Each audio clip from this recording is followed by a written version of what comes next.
I'm actually like really excited to play this game. I love you, Colonel Sanders. Except I don't.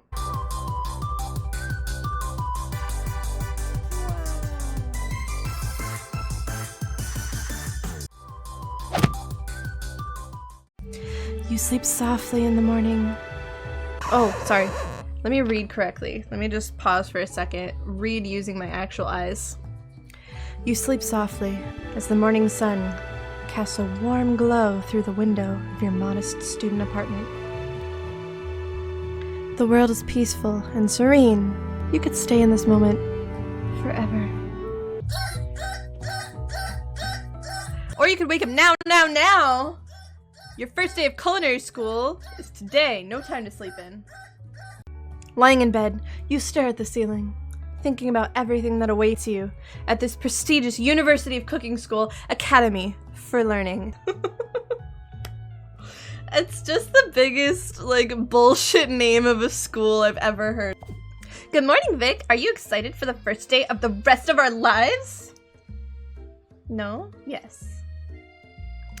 Actually, because I sure am excited. A little nervous. Okay, a lot nervous.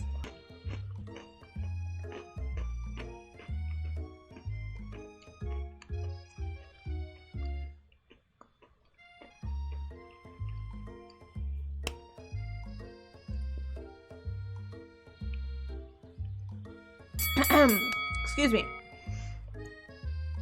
Classic Miriam. Raised by MasterChef parents, she's always held herself to a very high standard.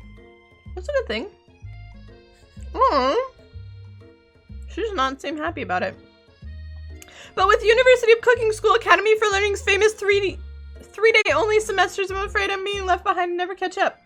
3-day semesters? What the— A sweet girl, Miriam has always had a flair for the dramatic. This summer, she got so nervous about her first kiss, she chipped a tooth practicing on a mannequin. Wait a second. How? How though?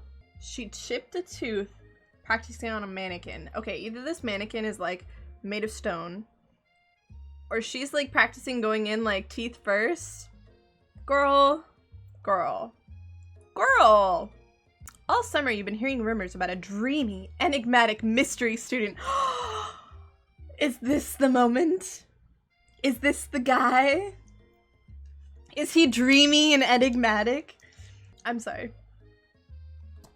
I think this is the Colonel. Oh, look at that.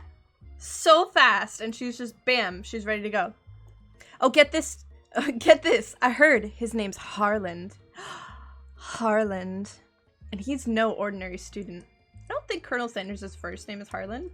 Maybe it is.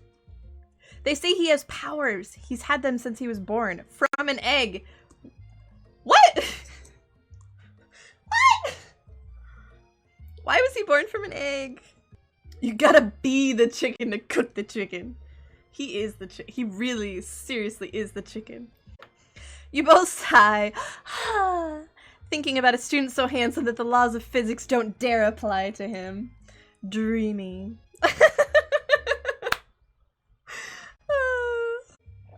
Gotta have that pointless cleavage with the heart too, because that's really gonna help with your like sanitation. Isn't that where they wear the chef coats?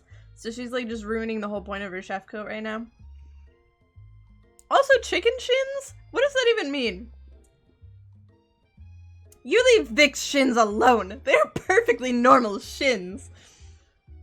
I'm a little concerned about my shins now. I don't know what that means. If anyone here knows what perfect shins looks like, it's us. We're not gonna get... We're not gonna let you or your really weird insults get to us. Yeah, Ashley. Bitch. Could someone like this also be a student at this school? He must be one heck of a chef. Also, his name tag clearly says Bob, but I guess he's reading it upside down. Is it just me, or he kind of cute? It's just you, Miriam. It's just you. Sprinkles the dog is our teacher here. I don't know how to feel about this and see how good this professor is. I guess only a dog's nose is capable of picking up all the nuances of fine dining. Oh, that's a good point. Out of nowhere, wind begins to rush around you as a swirl of cherry blossom petals fill the air inside the classroom, not outside the classroom, inside the classroom. Because that happens. I'm chilly. Someone close the window, he says with his juice box. And then he walks in. You're immediately swept up in the aura of this new student and his remarkable goatee. Ah, it's so remarkable. Who knew anyone could be so handsome? Time stands still. Those eyelashes, though. And this over here must be Sweaty Sweats a lot, says Ashley. Bitch. Also, your belt is very large, Van. And is your hair in a... It makes a star? Okay. Stacy's mom ain't got nothing on the Colonel. Very true. You freeze up. Colonel Sanders is talking to you. Oh my god, what do I do? Oh, anger face. And when all is said and done, there will be a battle. You will lift your sporks and complete the broom cooking arena. Broom? He is angry. And why do we have sporks? Hey Vic, there's still a seat here. Or, it seems that no one has claimed the seat next to me if you're interested. Oh boy. Who should we choose? Best friend or Colonel Sanders? Fuck the friend, look at the bedroom eyes he's giving you. I know, right? Alright, Colonel Sanders. You move to take your seat by Colonel Sanders. Just magnetically. Think fast, it's time for a pop quiz! We didn't even do anything yet. Yay, a quiz about me! Oh, I know we just met, but I have to confess, just so much like, I think you have a beautiful brain. A beautiful brain! Oh my god! Hot diggity, Vic! You just scored some major Colonel Sanders points with that performance. Colonel Sanders lifts a large bucket above his head. Its contents glimmer in the light. Piled high are huge pieces of chicken, breaded and fried to a crispy golden finish. The aroma envelops you, and you begin to feel warm and safe. Tasting Colonel Sanders' food transports you to another dimension. Alone with your taste buds gripping a drumstick in your hand, you float weightlessly. Ooh, should we focus our mind and meditate? Savor the moment and everything that it tells you? Or swim toward the light? Ooh! I don't know! I actually don't know in this one. What do we do? I kind of want to swim towards the light, to be honest.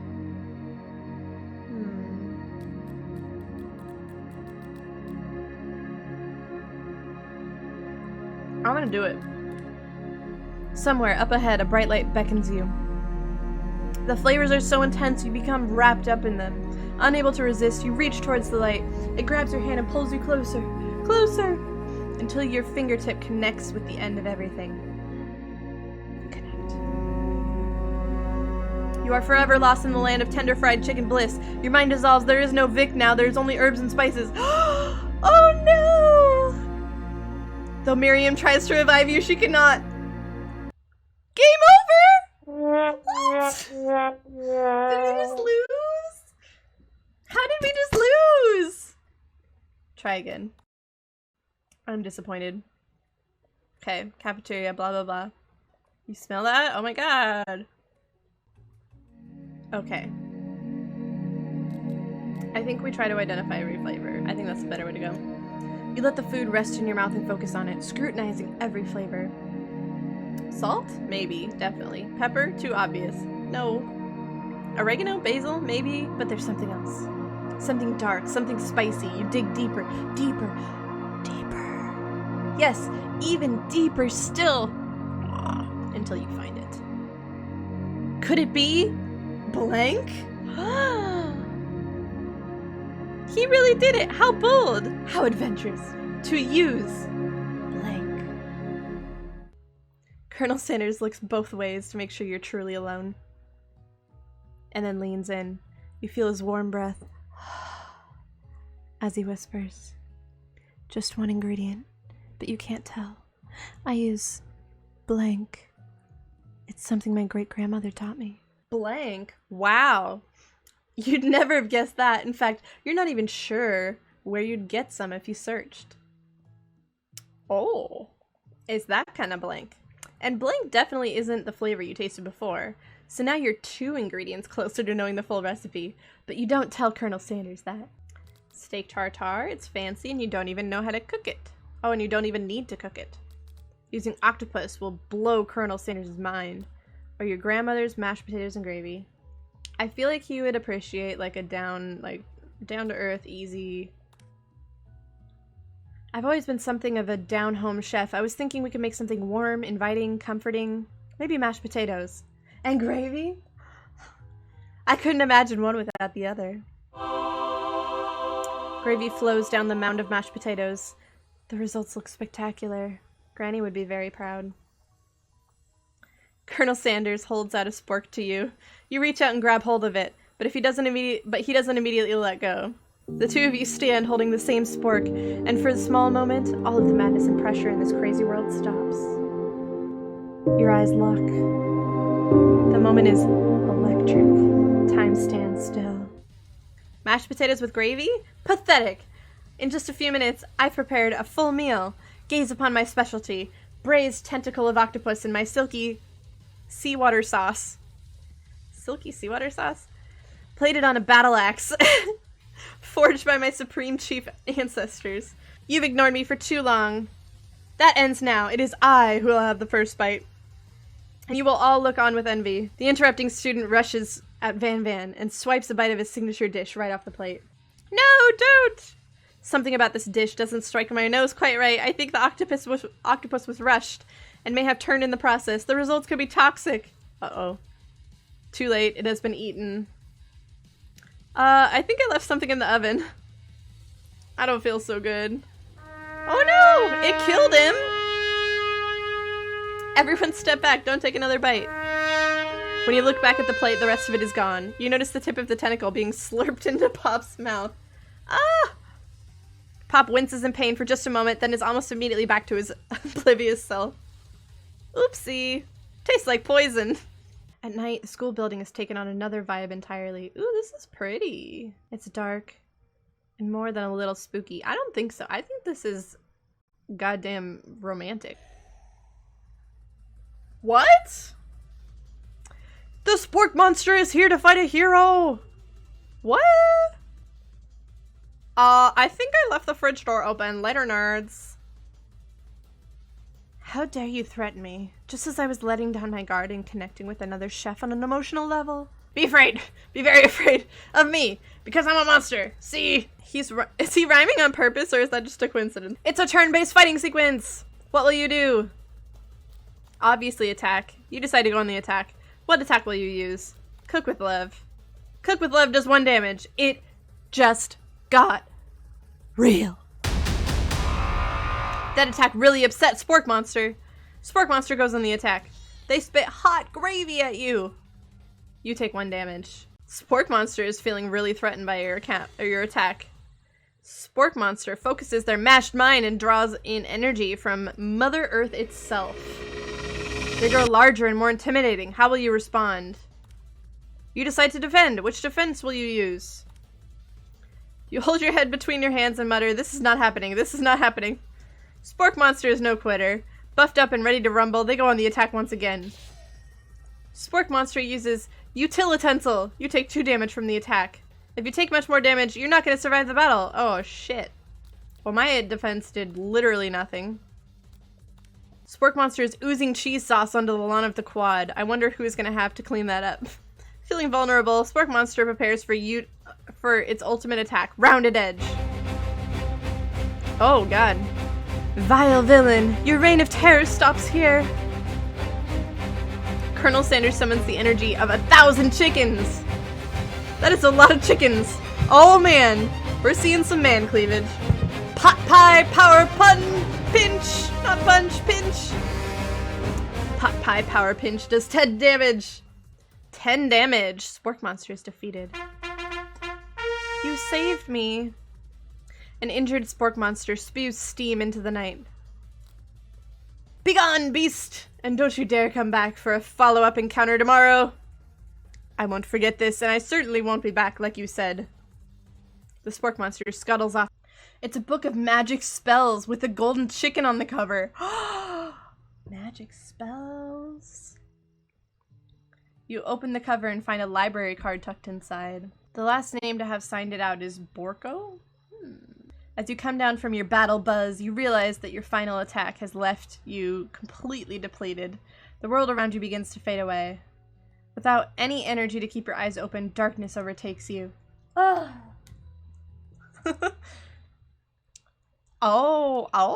dang. The image of Colonel Sanders flashes before your eyes as you fall asleep. He must have helped you get home. In your tired state, you don't know if you could have made it without him. What a guy. Well, I'm definitely not supposed to share Colonel Sanders' secret recipe. And besides, I only know one ingredient, so I doubt it'd be much use to anyone. Please, please, please, please. It would mean the world to me. No one has to know it came from you or Colonel Sanders. What do you think? Should you protect Colonel Sanders' secret or share it with your bestie? Kind of feel like we should protect his secret. You quickly think of a fake ingredient name. I don't know, how about... It was Eye of Newt. I know it sounds like some kind of witch's potion, but what can you do? Eye of Newt. Wow. Her eyes light up imagining such a thing, and you figure you've satisfied her curiosity and she'll move on.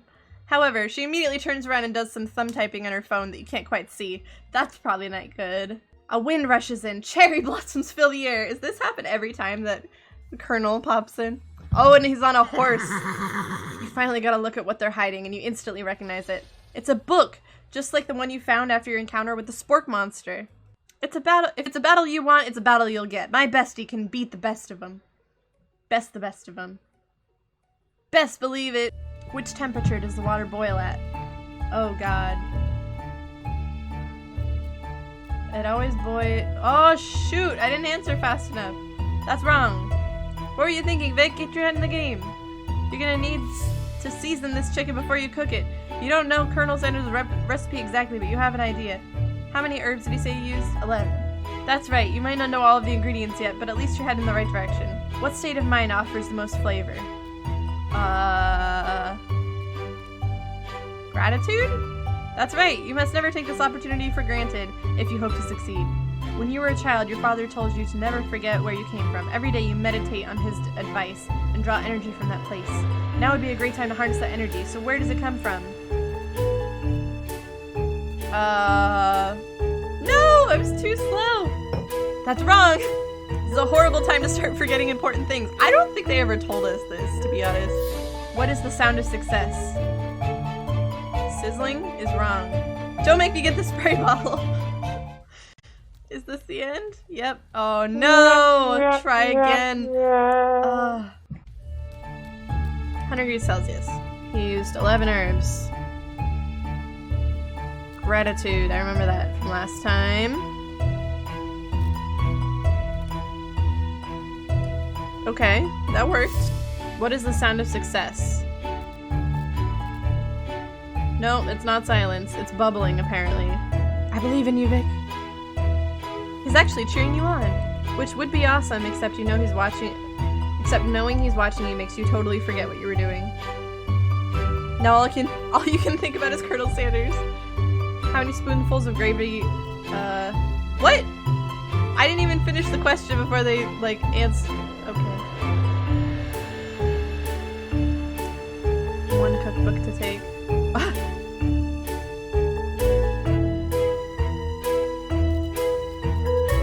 What? None of these are the right answer.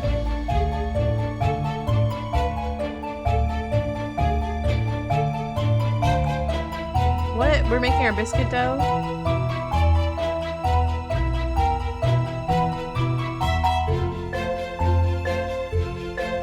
You might have any... Oh. You immediately shove your hand into the mixer and rescue your dough before it's overmixed. Okay, so we need to use our hands. But you're not fast enough and your hand gets stuck. It's immediately crushed by this quickly spinning beaters. There's no way you'll be able to use that hand for the rest of the match. Everyone stop what you're doing now. This battle is over. It can't be. I was so close to finishing my dish. Sweetheart, look at your hand. You simply can't go on. Aw, that's too bad. I'm here with the completed dish ready to serve. Surely that makes me the winner by default. No, it wouldn't be fair to compare the two on account of Vic's injury. But I suppose you could at least tell us what you prepared? Well, because I'm the sweetest, I skipped straight to dessert. Under this white chocolate dome, you'll find a wide array of delights, taking you on a journey of flavor that tastes good and tells a story of excellence. That is the broadest fucking description of food that I've ever heard. I was gonna ask Vic to do the honor, but since you're injured, I'm afraid that pouring this creamer of delight, or of delicate hot chocolate sauce might be too difficult. Colonel Sanders, if you wouldn't mind lending me your strong, steady hand. Colonel Sanders pours the hot chocolate sauce on top of the dome, causing it to melt away, revealing the ingredients hidden within. Inside, you find a delicate fried cheese croquette on top of a slice of honeycomb, ice cream 2 ways, tender nougat, and pearls of blueberry glaze? I don't even know how to pronounce that word. Colonel Sanders seems intrigued, but perhaps not impressed as he dips his finger into the chocolate sauce. Ooh. Yeah, you dip that finger, boy. Simplicity isn't your strong suit, is it, Ashley? As he places a sauce-covered finger to his lips, Ashley leans over and whispers something to his ear. A dab of sauce sticks to his mustache. Internalize the rage you feel, or put yourself between them? I think internalize. Your rage burns so intensely with your eyes that they burst into flames. The flames cause your eyebrows to catch fire and turn to ash, and they fall off your face, which means people will have a hard time understanding your emotions for the rest of the semester, perhaps forever. What? Embarrassed and ashamed by your poor performance, not to mention your crispy fried brow, you run for the quad to be alone. I know you're hurting right now. Not just from the devastating loss, but from the run-in with the mixer and that small fire. We should get you checked out. I'm fine. Can't you just leave me alone? I'm a loser. I'm not fit to fill your fryer. I'll never be a master chef. Just as your moment grows intimate, you're interrupted by a threatening, shadowy presence. Battle-scarred from the night before, you prepare for the worst. It's the Spork Monster! Borko? It is!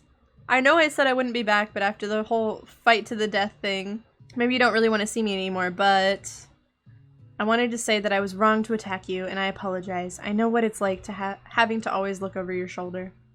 Monster problems, am I right? Anyway, thanks, Borko. Oh, aw. I need to stop playing this game because my ability to read is like really going downhill.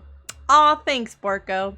I'm glad there are no hard feelings. Getting jumped by a giant creature in the dark of night can really rile a person up. I also want to apologize for the way I switched right into attack mode. I know that you're strong, and cooking school can put a person under a lot of stress. I actually used to go to this school. I wasn't always a spork monster, you see. I don't believe it. You were human once? Well, no. I was a golden retriever. But I was still a student, until one day some mean kids with a magic spell book cast a dark enchantment on me, and I was forever transformed. Sounds like there are some bad cooks in the kitchen of life. Vic, together I am sure we can defeat them. He said together. Come back to my hideaway and we can discuss. Oh! We going to his hideaway? A personal invite. You can't imagine what Colonel Sanders' home must look like, but it sounds like you're about to find out.